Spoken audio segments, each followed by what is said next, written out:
ಧರ್ಮಸ್ಥಳ ಗ್ರಾಮದಲ್ಲಿ ಶವ ಹೂತಿಟ್ಟ ಆರೋಪ ಪ್ರಕರಣಕ್ಕೆ ಸಂಬಂಧಪಟ್ಟಂತೆ ವರ್ಷಗಳ ಹಿಂದೆ ಹೂತಿಟ್ಟಂತಹ ಒಂದು ಮೃತದೇಹದ ಒಂದು ಅಸ್ಥಿ ಪಂಜರ ಈಗ ಸತ್ಯ ಹೇಳೋದಕ್ಕೆ ಆರಂಭ ಆಗಿದೆ.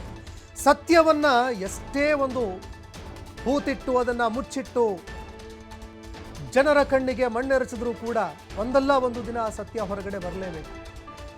ಈಗ ಆ ಒಂದು ಮೃತದೇಹ ಅಸ್ಥಿ ಪಂಜರದ ರೂಪದಲ್ಲಿ ಎದ್ದು ಬಂದು ಸತ್ಯ ಹೇಳ್ತಾ ಇದೆ. 6ನೇ ಗುಂಡಿಯಲ್ಲಿ ಸಿಕ್ಕಂತಹ ಸಂಪೂರ್ಣ ಅಸ್ಥಿ ಪಂಜರ ಏನಿದೆ ಇದಕ್ಕೆ ಸಂಬಂಧಪಟ್ಟಂತೆ ಈಗ ಈ ಅಸ್ಥಿ ಪಂಜರ ಯಾರದ್ದು ಅನ್ನುವಂತಹ ಪ್ರಶ್ನೆ ಈಗ ಸಹಜವಾಗಿ ಎದುರಾಗುತ್ತೆ. ಅಸ್ಥಿ ಪಂಜರ ಯಾರದ್ದು, ಯಾರು ತಂದು ಅಲ್ಲಿ ಹೂತು ಹಾಕಿದ್ರು, ಇದರ ಜೊತೆಗೆ ಆ ಒಂದು ಅಸ್ಥಿ ಪಂಜರ ಏನಿದೆ ಅದು ಕೊಲೆ ಮಾಡಿ ಅಲ್ಲಿ ಹೂತಿರುವಂಥದ್ದ ಅಥವಾ ಸಹಜ ಸಾವ, ಈ ರೀತಿ ಸಾಕಷ್ಟು ಪ್ರಶ್ನೆಗಳು ಇಲ್ಲಿ ಎದುರಾಗುತ್ತೆ.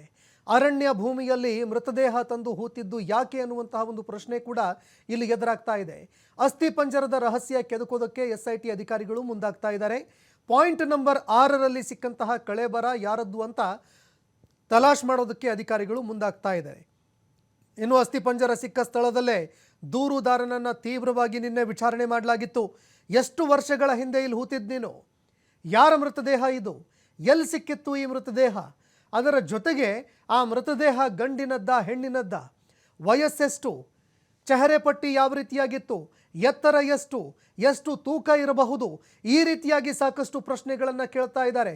ಅದರ ಜೊತೆಗೆ ಯಾವ ಬಣ್ಣದ ಬಟ್ಟೆಗಳನ್ನು ಹಾಕ್ಕೊಂಡಿದ್ರು, ಈ ರೀತಿಯಾಗಿ ಸಾಕಷ್ಟು ಪ್ರಶ್ನೆಗಳನ್ನು SIT ಅಧಿಕಾರಿಗಳು ನಿನ್ನೆ ಮಾಡಿದ್ರು. ಆ ಸಂದರ್ಭದಲ್ಲಿ ಆ ಅನಾಮಿಕ ವ್ಯಕ್ತಿ ಏನೆಲ್ಲ ಉತ್ತರ ಕೊಟ್ಟಿದ್ದಾನೆ ಅದನ್ನು ಕೂಡ ಕಾದು ನೋಡಬೇಕಾಗತ್ತೆ.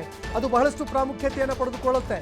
ಅಸ್ಥಿ ಪಂಜರ ಸಿಕ್ಕ ಬೆನ್ನಲ್ಲೇ ಇದೀಗ ಪ್ರಕರಣದ ತನಿಖೆ ತೀವ್ರಗೊಳ್ತಾ ಇದೆ. ದೂರುದಾರನ ಮಾಹಿತಿಯನ್ನ ಆಧಾರವಾಗಿ ಇಟ್ಕೊಂಡು ಬೆಳ್ತಂಗಡಿ ಠಾಣೆಯಲ್ಲಿ ತಲಾಶ್ ಮಾಡಲಾಗ್ತಾ ಇದೆ.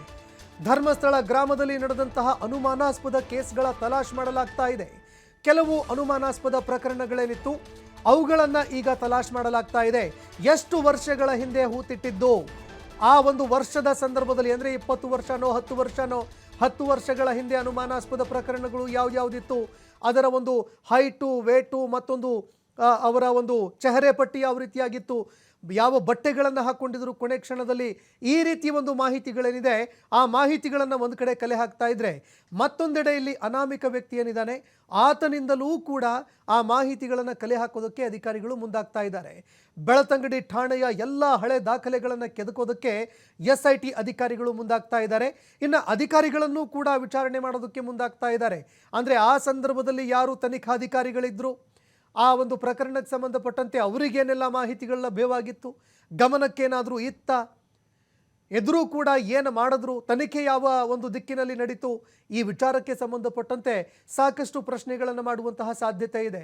ಇನ್ನು ದೂರುದಾರ ಕೊಟ್ಟಿರುವಂತಹ ಮಾಹಿತಿಗಳನ್ನು ಆಧಾರವಾಗಿ ಇಟ್ಕೊಂಡು SIT ಅಧಿಕಾರಿಗಳು ಈಗ ಹುಡುಕಾಟ ಮುಂದುವರಿಸ್ತಾ ಇದ್ದಾರೆ.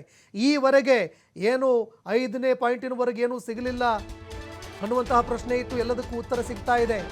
ಇನ್ನು ಅಸ್ಥಿ ಪಂಜರ ಸಿಕ್ಕ ಬೆನ್ನಲ್ಲೇ ನೇತ್ರಾವತಿ ಸ್ನಾನಘಟ್ಟ ಸಮೀಪದಲ್ಲಿ ಹೈ ಅಲರ್ಟ್ ಆಗಿದ್ದಾರೆ ಅಧಿಕಾರಿಗಳು. ಅಸ್ಥಿ ಪಂಜರ ಸಿಕ್ಕ ನೇತ್ರಾವತಿ ಸೇತುವೆ ಸಮೀಪದಲ್ಲಿ ಬಿಗಿ ಭದ್ರತೆ ಕೈಗೊಳ್ಳಲಾಗ್ತಾ ಇದೆ.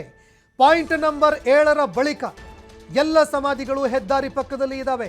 ಹೀಗಾಗಿ ಇಲ್ಲಿ ಸಸ್ಪೆನ್ಸ್ ಕಾಪಾಡಿಕೊಳ್ಳುವಂಥದ್ದು ಇದೆಯಲ್ಲ ತನಿಖೆಗೆ ಸಂಬಂಧಪಟ್ಟಂತೆ, ಇದು ಕೂಡ ಸವಾಲಿನ ಕೆಲಸ.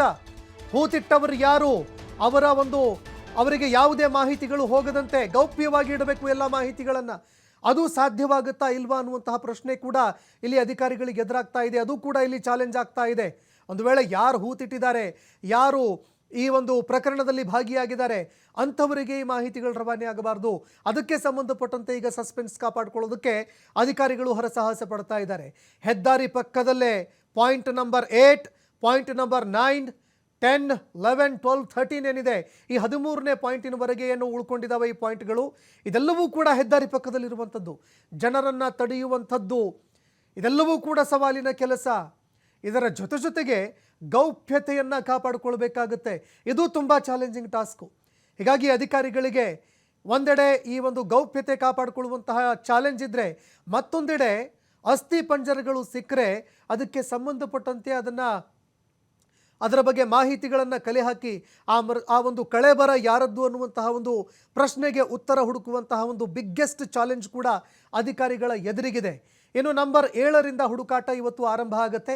ನೇತ್ರಾವತಿ ಸೇತುವೆ ಸಮೀಪದಲ್ಲಿ ಹೆಚ್ಚಿನ ಜನ ಕೂಡ ಸೇರುವಂತಹ ಸಾಧ್ಯತೆ ಇದೆ. ಹೀಗಾಗಿ ಸಾರ್ವಜನಿಕರಿಗೆ ನಿರ್ಬಂಧ ಹೇರುವಂತಹ ಸಾಧ್ಯತೆ ಕೂಡ ಇದೆ ಅಂತ ಹೇಳಲಾಗ್ತಾ ಇದೆ.